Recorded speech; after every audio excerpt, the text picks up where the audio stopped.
Nepal's deposed King Gyanendra Shah has released a video message expressing hope that the country will move toward a new system aligned with the people's will.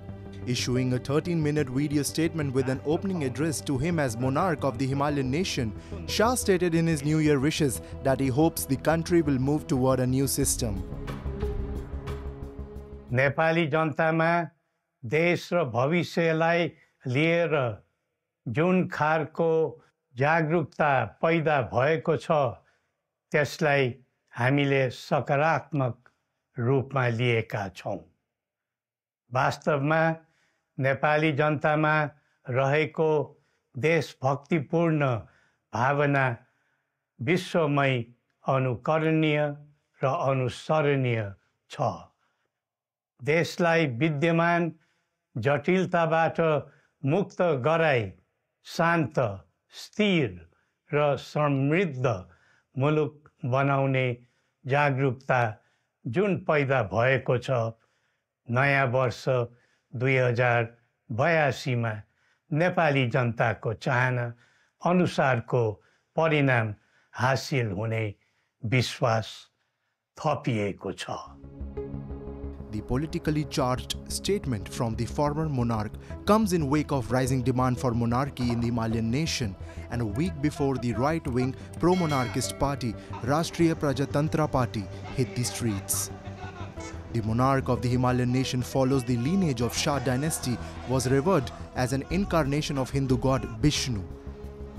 With the abolishment monarchy, it got limited to a very small group, which now again is re-emerging. In the released video, the deposed monarch highlighted that each new year begins with excitement and it often ends in disappointment due to current political instability. Reiterating his earlier statement released on Democracy Day, Shah warned that the nation remains trapped in corruption and unrest. Shah also stressed the monarchy's historical role in safeguarding nationalism and democracy, presenting the constitutional monarchy as a tradition rooted in public sentiment. समाजका विभिन्न दल, वर्ग र जन समुदायले आफ्नो धारणा, आस्था तथा अभिव्यक्ति राख्न पाउनु प्रजातन्त्रको सुन्दर विशेषता हो। तर त्यस्तो धारणा र मान्यता प्रस्तुत गर्दा सबैले संयम अपनाउनु पर्दछ।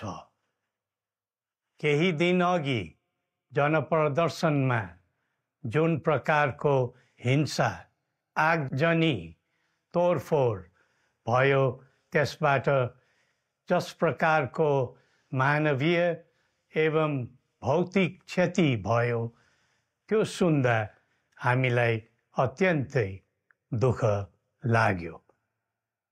नागरिक स्वतन्त्रता भन्दा ठूलो तन्त्र वा वाद हुँदैन।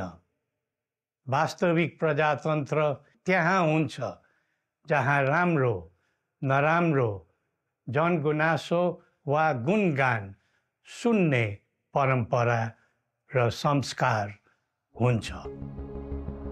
The 77-year-old deposed monarch had come to power for the second time in 2001 following the royal massacre where the entire family of his brother Birendra Bir Bikram Shah was assassinated.